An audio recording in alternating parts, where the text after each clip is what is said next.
It's been a interesting trip so far. After getting held up by a flock of geese just still in Janesville, I had a load of fun in Chicago. I spent most of my time sitting still in traffic. So this is pretty much my favorite part of the day, I'm sure. I'm leaving Illinois and heading into Indiana.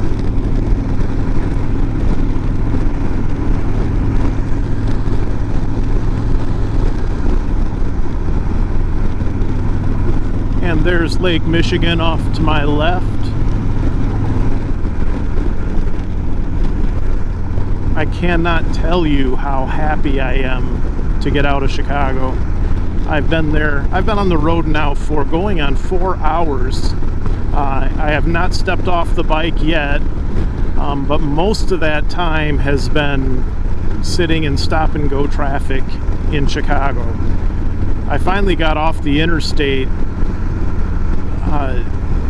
and rode through some really sketchy areas just to be able to move.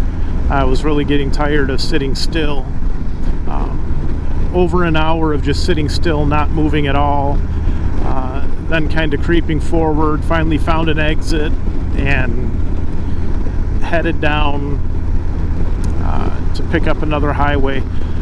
I try to avoid interstates on my trips, but there's no decent way to get around Chicago, so I normally just jump on and try to power through.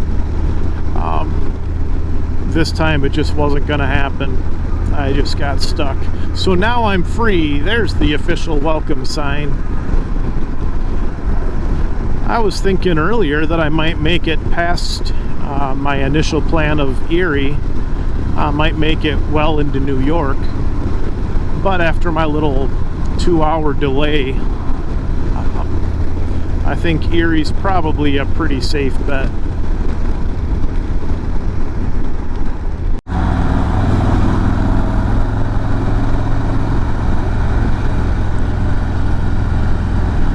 So this is what happens when your son is supposed to give you his your iPass back and he doesn't. You get to stop and do this and pay tickets manually all the time.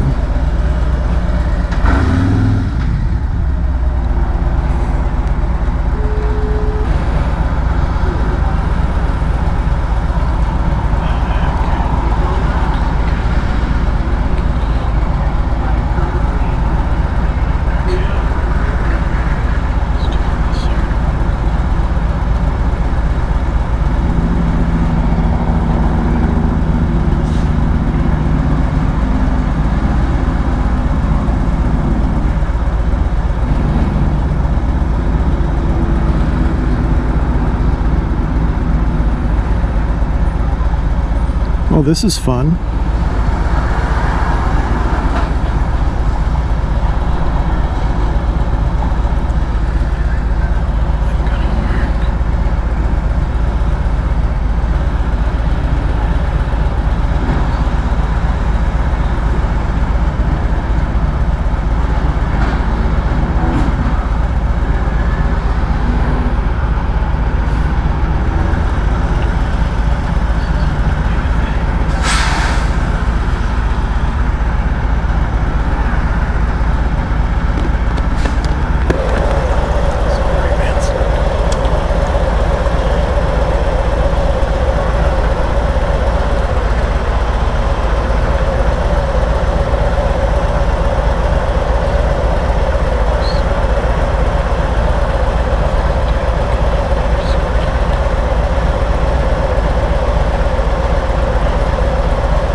Well, that was fun.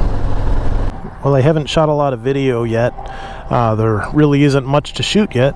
Mostly just riding on the highway, which is pretty much where I'm going to be today after that long delay in Chicago and lots of other nasty traffic that I've had to hit. I'm just going to try to make some time and make it to Erie. Looks like it'll be somewhere around a 600-mile day today. Not too bad. Not going to be anywhere today that I haven't been before on motorcycles, but I've been to Erie several times and through a lot of upstate New York. So tomorrow when I get to Vermont and New Hampshire and stuff, things will be new, places I haven't been. So not a lot of video today, not a lot of excitement, just kind of riding around and having a good time. But made it to Ohio. I'm going to get gas, probably have to get gas one more time today, and then we'll be calling it good. Should be able to make one last stop, and then I should be rolling into my hotel in Erie probably about 6:30, or well, let's face it, about 7 o'clock, since I'll have to stop for gas again. But anyhow, I'm having a great time. Love traveling, having the time of my life. Other than Chicago, it hasn't been a bad day on the road anyway. The weather couldn't be better. Just a few clouds, mostly bright sunshine. Just keeping myself, keeping the sunscreen on and enjoying the ride. And we're coming into Cleveland. I don't know what it is. I've never stopped in Cleveland. I've never been anywhere in this city, but I used to drive through it a lot, and for some reason I always liked it. And I definitely wouldn't want to live here, but it is just a really cool city to drive through. I don't know why. I hate big cities. I hate big city traffic. As I may have mentioned once or twice, my lack of love for Chicago, but for some reason I always did like coming through Cleveland. I was like coming up here the first couple times I came through here. I remember the stadium up here was Jacobs Field, home of the Indians. Now, of course, it's been what do you call it, corporatized here. It's Progressive Field. Kind of a cool looking stadium, but I don't know, I like coming through here for some reason. Never done it on motorcycle, but it has some pretty cool buildings, just kind of a cool layout, cool skyline. It's going to be a really sharp curve up ahead as we're heading right for the big lake here. I can't even remember, honestly, which lake it is. It's obviously not Lake Michigan. It's got to be Ontario or Erie. I don't remember which, but get a good view riding along the lake for a while. It's weird because I honestly don't even mind the traffic here. It's not usually too bad. It's not usually stop and go or anything anyway, but I don't like driving or riding through a lot of congestion, just a lot of traffic at high speeds. I just would rather be out in the country or all by myself. I want to sing the theme song to the Drew Carey song, the Drew Carey Show, but you know, copyright rules, I'd get in trouble for that, so I'll just make reference to all the little chicks with their crimson lips exclaiming, "Cleveland rocks, Cleveland rocks." The Rock and Roll Hall of Fame is here, and that's something I'd love to go see. It might even be something to do on a Wanderlust trip, but again, I've been through here so many times and I've never stopped. I've never gone there. And I probably could have today. I've got the time, but always my problem with these trips and all the great things that there is to see, I just never like taking my butt out of the motorcycle saddle. So I never stop. I just, oh, there it is.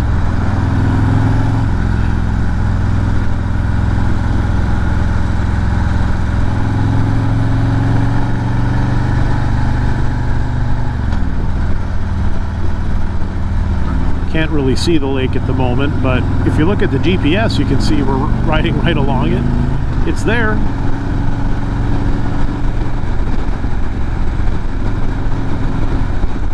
There it is. I hope you can see it there for a second. Obviously I can't keep my helmet pointed that direction for too long. Okay, so if I had to live in a big city in a cold climate, I'd probably pick Cleveland. I don't know, I may hate it, but I wouldn't mind driving through it anyway. Normally I have no interest in turning on the cameras and giving any kind of a visual tour while going through a city. I just don't. I went right through Chicago without thinking about it. There were actually kind of some cool things to see in Chicago. Not really cool things to see, but interesting things. You know, meth heads with no teeth walking down the sidewalk, some probably drug deals going on. I really did go through a pretty nasty slum when I decided to get off of I-90 and head down to 290. I just got off at the nearest exit and just went, and it was some sketchy places to say the least. I'm sure they have them here in Cleveland, I'm quite sure of it too. But I went through that in Chicago, and I thought I could turn on a camera and just kind of for fun, but I just have such a disdain for going through that city, so I just didn't.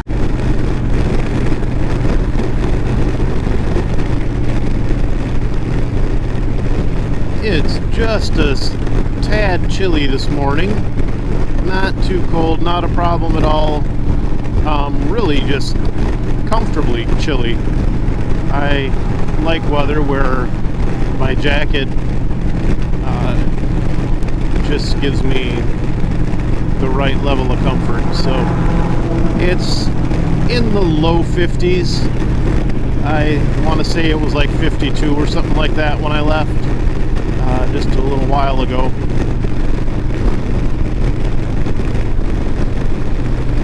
But another beautiful sunshiny day. There's a few clouds in the sky, which is fine by me. Here we are coming into New York.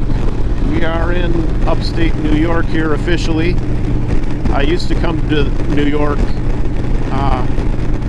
2 to 3 times a year for meetings in the great metropolis of Alfred Station, New York.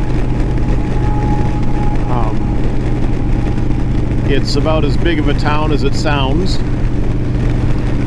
I gotta tell you though, if you know me at all, you know how much I dislike big cities, with of course that exception of Cleveland. I would really always prefer to live in a small town, as long as it's got, you know, grocery store, stores that sell the basic necessities nearby. I'm happy. But Alfred Station is a tiny little town, and it is a really cool place with some really great people. It's absolutely beautiful, and some of my favorite people live there. I'm hoping to cover eventually 49 of the 50 states. I would love to ride in Hawaii, but you have to get a really, really good running start to make the jump from California. So I may not ever ride in Hawaii, but someday I'll make a trip to Alaska.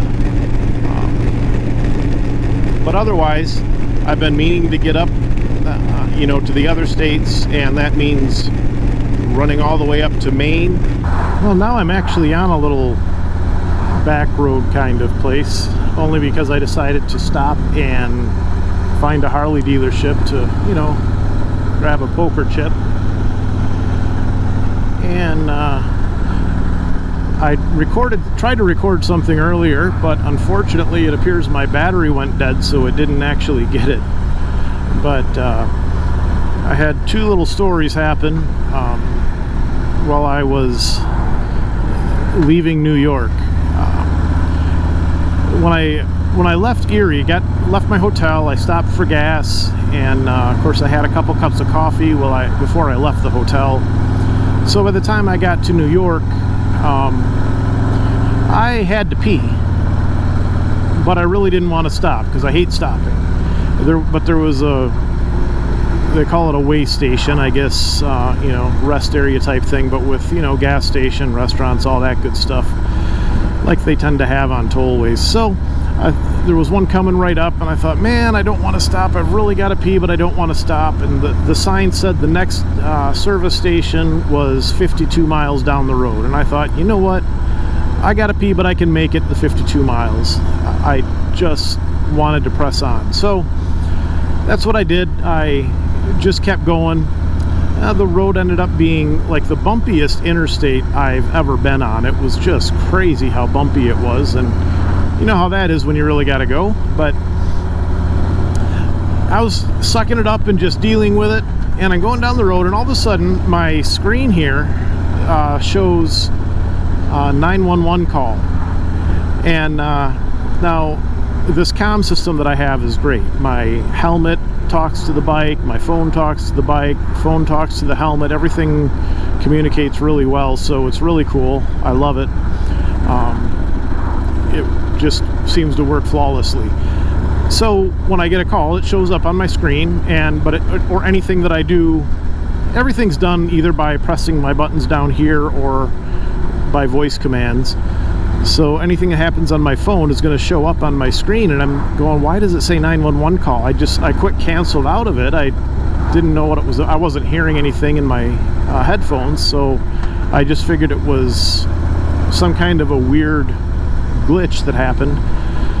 So I, you know, cleared out of it, went about my way, and then a minute later I get a phone call that says 911 operator. So I take the call, and this guy says, well, I got a 911 call from this number. Is everything okay? And I said, yeah, I don't know what happened. I didn't make a call, at least not intentionally, but yeah, I'm fine. I'm just cruising down the highway having a good old time. Everything's great. And he said, all right, you know, it's not the first time that happened with motorcycles, won't be the last. He said sometimes some of the phones have systems so they automatically call if the phone thinks there's an emergency, and it's no big deal. So apparently that happens with motorcycles sometimes. I'd never seen that, never had that happen. So, okay, no big deal.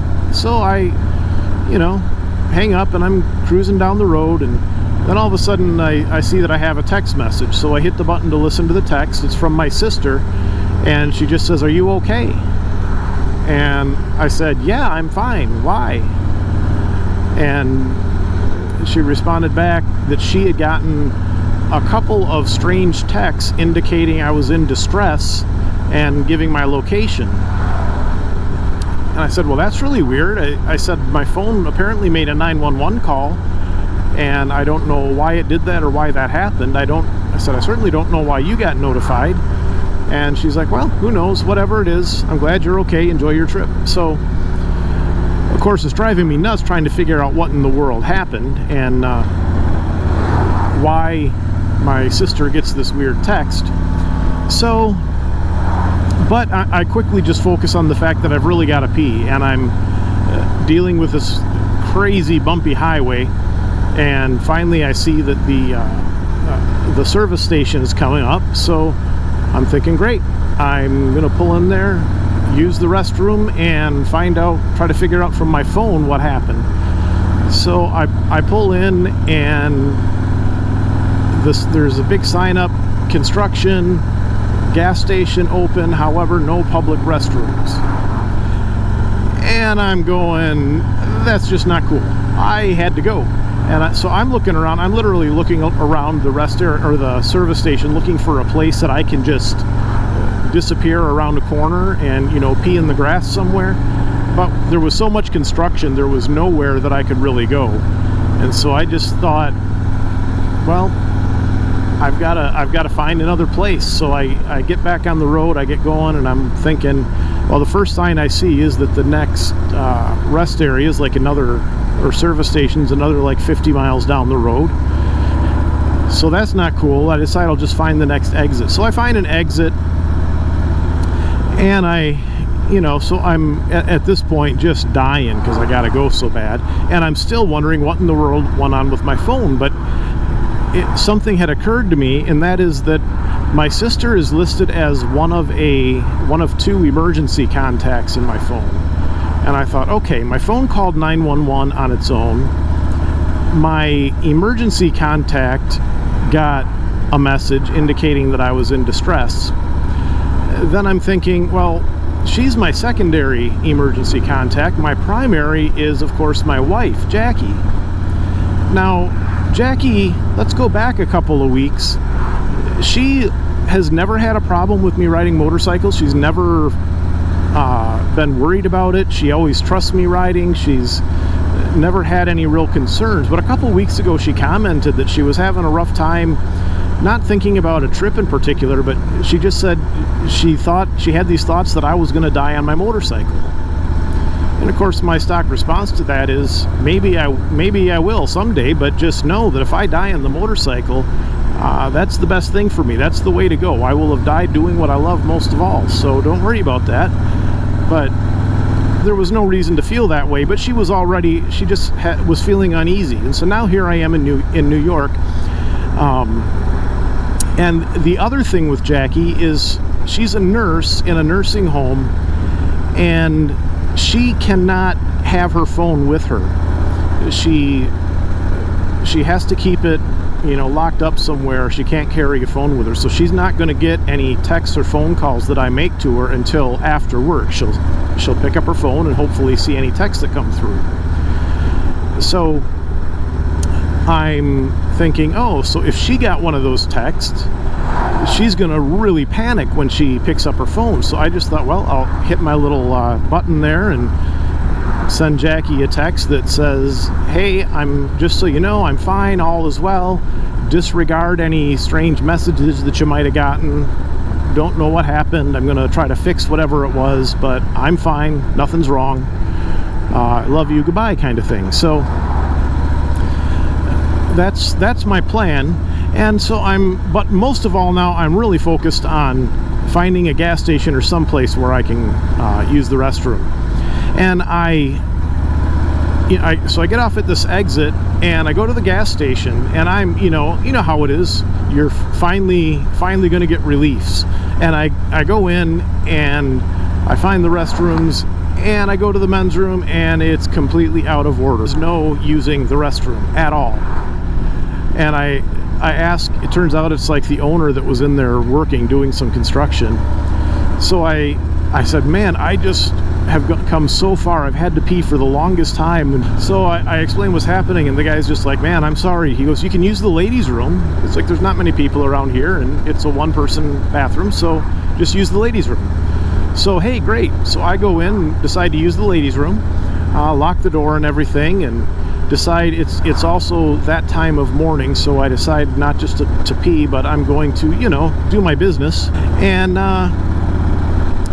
so I got my phone in hand, and I'm sitting there doing my thing, and I'm trying to figure out, I look and I see that Jackie hadn't gotten just one message. She had gotten like dozens of messages, like one after another. And so I thought, oh, even the little text that I sent her is not going to be sufficient, because that's going to be buried in all these other ones. She's going to get off work, she's going to pick up her phone, see a million text messages from me, and they're all going to say that I'm in distress and that I'm somewhere in New York. She is going to think that I'm dead on the side of the highway somewhere.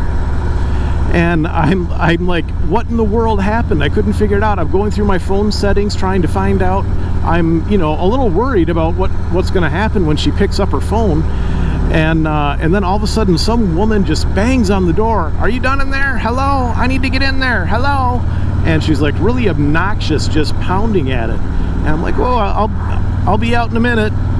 And you know what that does to you in that situation. You can picture yourself on a toilet doing your business. I'm not going to go into the graphic detail. This is a family-friendly show, but you can imagine what happens biologically, physically here as this is going on, trying to all of a sudden, now I have to quickly get off the toilet and hurry up. And so I'm scrambling and I'm getting everything together, and I get done. I wash my hands and I head out the door. Now, first off, the woman had to wonder why it was such a deep voice coming from the bathroom after she knocked on the door of the ladies' room. And then out comes this 6'3", 230-pound guy wearing a leather jacket. She was probably a little freaked out. She was white as a ghost. Not gonna lie, it was hilarious. But yeah, so I get out. But I had finally gotten to pee, so that part was all taken care of, so I'm good there. So I go out and I'm looking at my phone and I'm trying to figure out what in the world happens. First thing I did is take my sister off as an emergency contact because she was getting all these messages one after another too. I shut my phone off and turned it back on. I went through my settings to try to find out what's going on, and I just can't figure out why it was doing that. So then I decide I'm not sure what else to do, so I was wearing my leather jacket and a long sleeve shirt under it, and I decided, well, if I'm gonna get back on the road, I'm gonna decide if I need to keep this long sleeve shirt on or not. So I'm gonna check the temperature, which that shows up on my watch. So I look at my watch to get the temperature, and I see on my watch SOS distress message sent, and then it hits me. With an Apple Watch, if you press any of these side buttons and hold them for too long, it's like so many seconds, it automatically, that's how you notify that you're in distress. And so it automatically calls 911 and sends all these messages to your contacts. And apparently from my jacket and my gloves, the whole setup that I had managed to hold that button down too long, and apparently repeatedly, so it kept on sending these distress messages out. I at least figured out why my sister and my wife were getting all these messages, and I thought, well, it's a little funny, but okay, we've got to stop that. So I went into my watch settings and made sure that didn't happen again. But I did feel a lot better having figured it out. So then I had to call, because I'm still thinking Jackie's going to get on her phone after work and she's going to see these messages and think that I'm dead somewhere. So I had to look up the number of where she works and call the nursing home. Fortunately, she was actually the one that answered, and I was able to say, hey honey, please ignore all distress messages from your phone because I'm fine. It was quite the morning, quite an interesting journey through that the first part of my traveling through New York this morning. But that's over with. So now I'm coming right up to the state line to cross over into Vermont. So I'll keep the cameras rolling as I do. And here we go. Welcome to Vermont. And I'm officially now in a state that I have never been in before, so this is the first time for me. And the view is amazing.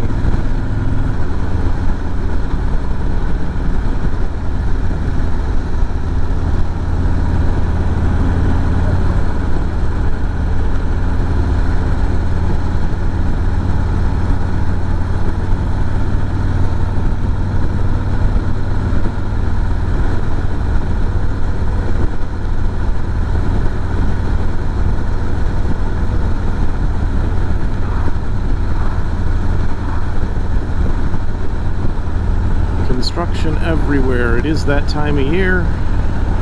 I've definitely been through my share of it.